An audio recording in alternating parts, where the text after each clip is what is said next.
மேச ராசி அன்பர்களே, 2026 ஆகஸ்ட் மாதம் எப்படி இருக்க போகுது அப்படின்னு டீட்டெயிலாக பார்க்கும் பொழுது, உங்கள் ராசிநாதன் என்று சொல்லக்கூடியவர் செவ்வாய் பகவான். அந்த செவ்வாய் பகவான் இந்த மாதம் ஆகஸ்ட் மாதம் 2ஆம் தேதி 3ஆம் இடத்துல போய் உட்கார்ந்துருக்கு. முயற்சி ஸ்தானத்தில் போய் உட்கார்ந்துருக்கீங்க.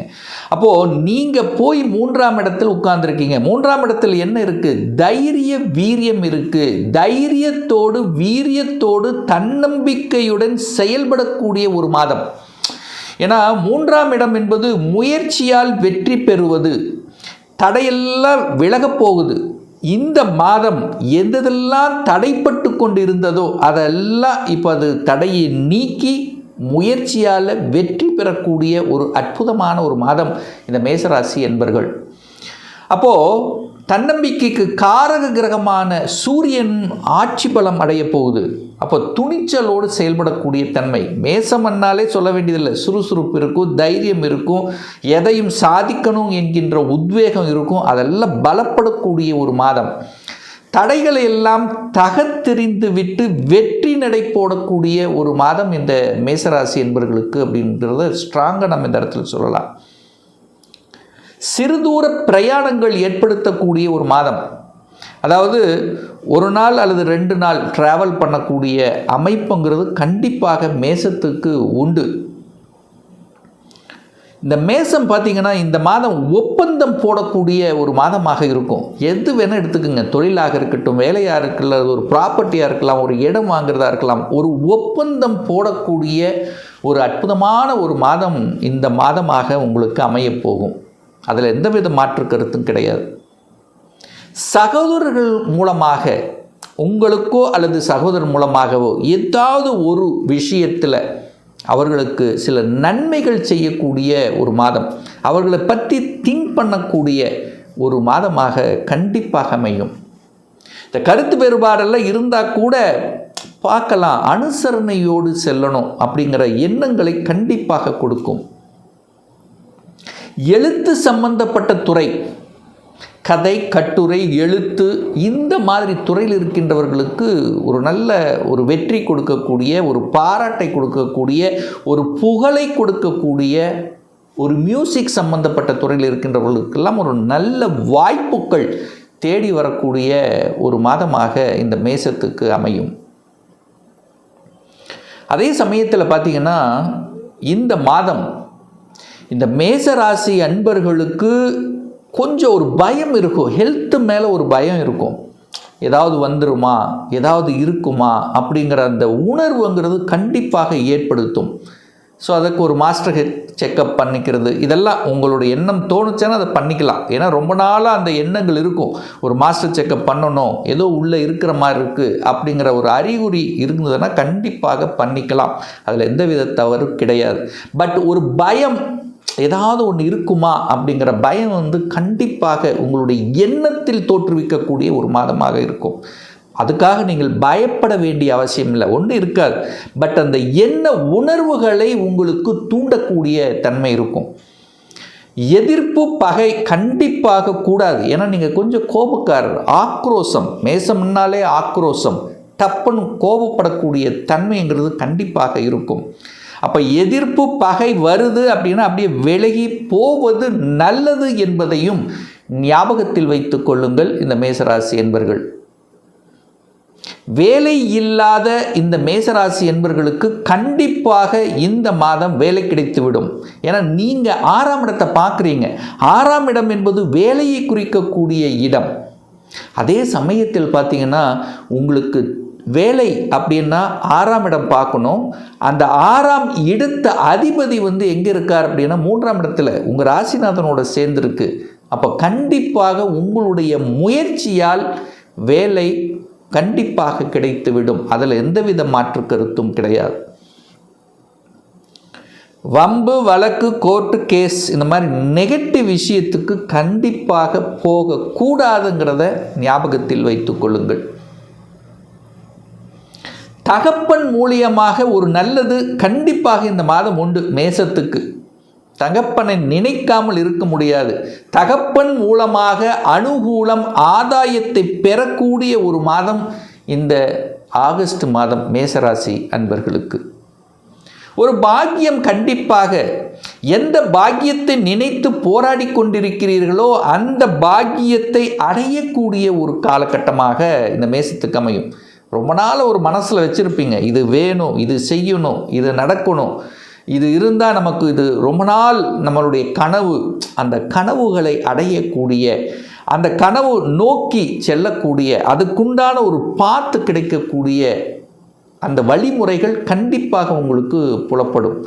ஏன்னா 9ஆம் அதிபதி பாக்கியத்தை கொடுக்கக்கூடிய குரு பகவான் எங்கே இருக்கார்? 4ஆம் இடம் என்று சொல்லக்கூடிய சுகஸ்தானத்தில் அமர்ந்திருக்கிறது. அப்போ கண்டிப்பாக அதில் சூரியனோட சேர்ந்திருக்கு. அப்போ தகப்பன் மூலமாக ஒரு பாக்கியம் கிடைக்கக்கூடிய அமைப்பு பரிபூரணமாக இருக்கிறது.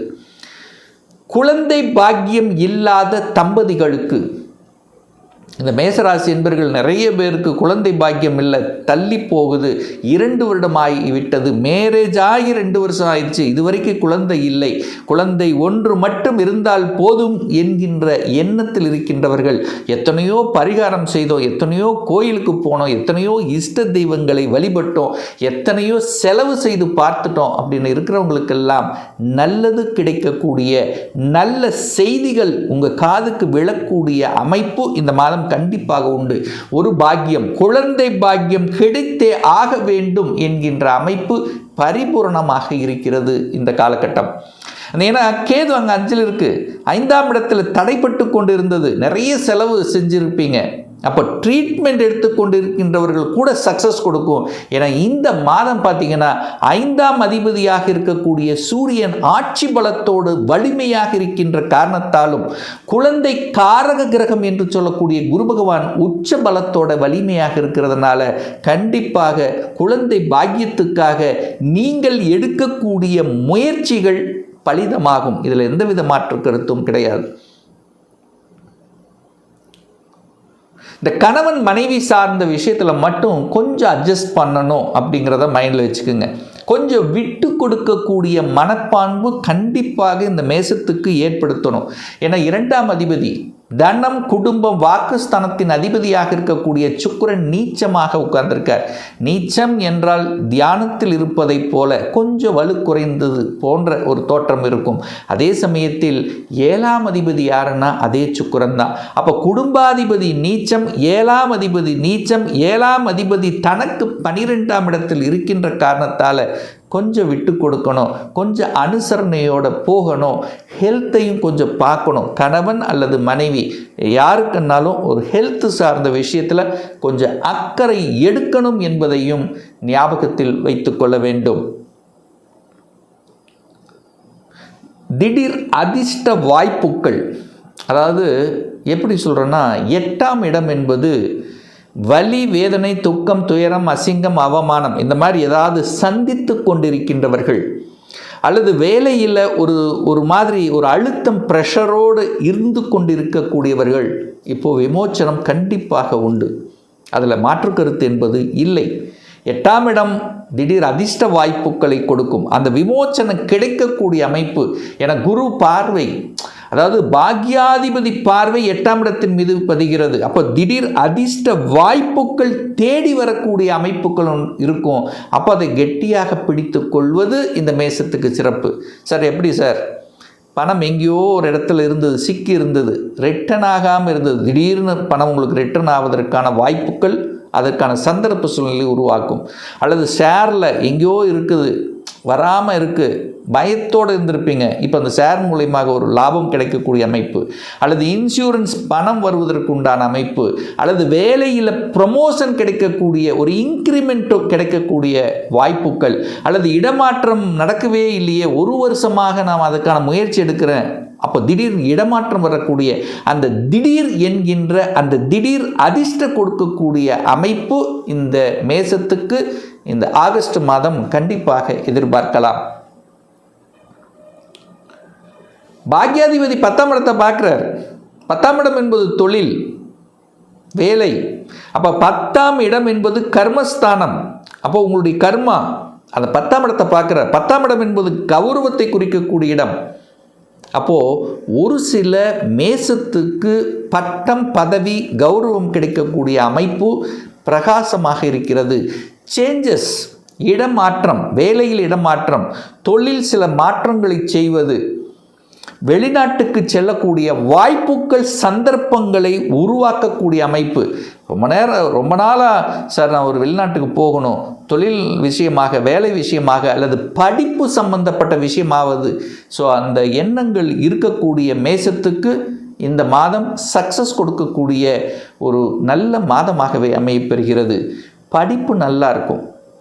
ஏன்னா குருவும் புதனும் இணைய போகிறது. குரு வலிமையாக 4ஆம் இடம் என்பது படிப்புக்கு கொடுக்கக்கூடிய, அந்த படிப்பை தீர்மானம் செய்யக்கூடிய இடம் இந்த 4ஆம் இடம். அந்த இடத்துல குரு உட்கார்ந்திருக்கார். போதனை செய்யக்கூடிய, கடவுளின் அனுகிரகத்தை பெற்ற குரு பகவான் உச்சமாக இருக்க போறார். அறிவாளி, அறிவை கொடுக்கக்கூடிய, கல்வியை தரக்கூடிய புதன் பகவானும் அங்கு குருவோட இணைய போகிறது. அப்போ கண்டிப்பாக நினைத்த கல்வி, என்ன படிக்கணும்னு ஆசைப்பட்டுட்டு இருந்தீங்க, அந்த ஆசைகள் கிடைப்பதற்காக ஒரு என்ன கோர்ஸ் போகணும் அதெல்லாம் அந்த கிடைக்கக்கூடிய, அதாவது கொஞ்சம் டென்ஷன் ப்ரெஷர் கொடுத்திருந்தாலும் நினைத்த கோர்ஸ், நினைத்த காலேஜ் கிடைப்பதற்குண்டான வாய்ப்புகள், சந்தர்ப்பங்கள் இந்த காலகட்டம் மேசத்துக்கு சிறப்பாகவே இருக்கிறது. ஸோ ஆக மொத்தம் நல்ல மாற்றத்தை கொடுக்கக்கூடிய, ஒரு சேஞ்சஸை கொடுக்கக்கூடிய, உயர்வை தரக்கூடிய, தன்னம்பிக்கை கொடுக்கக்கூடிய, முயற்சியால் சாதனை புரியக்கூடிய, அரசு சார்ந்த, அதிகாரம் சார்ந்த விஷயத்தில் நன்மை தரக்கூடிய ஒரு நல்ல மாதமாகவே இந்த மேசத்துக்கு அமையப்பெறுகிறது. ஒரு துல்லிய பலன் 2026 எப்படி இருக்க போகுது, உங்களை பற்றி தெரிஞ்சுக்கணும். வேலையா தொழிலா? வேலைன்னா எப்போ ப்ரமோஷன் கிடைக்கும், தொழில்னா எப்போ சொந்த தொழில் செய்வதற்கான கொடுப்பினை இருக்குது, திருமணம் தடைப்பட்டு கொண்டே இருக்கு, எப்போ சார் திருமணம் நடக்கும், எப்போ தான் நமக்கு குழந்தை பாக்கியம் கிடைக்கும், எப்போ இடமாற்றம், எப்போ நான் வீடு கட்டுவேன், எந்த கோர்ஸ் படிப்பதற்குண்டான கொடுப்பினை இருக்குது, இது போன்ற கேள்விகளுக்கு துல்லியமான பதிலை நம்மால் கூற முடியும்.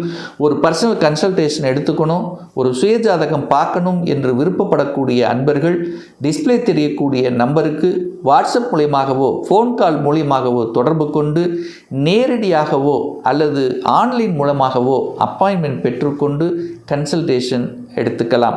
நம்மளுடைய அலுவலகம் மேட்டுப்பாளையம், அதாவது கோயம்புத்தூரிலிருந்து மேட்டுப்பாளையம் செல்லும் வழியில் வெள்ளக்கிணர் பிரிவு அன்னபூர்ணா ஹோட்டலுக்கு பக்கத்தில் அமைந்துள்ளது.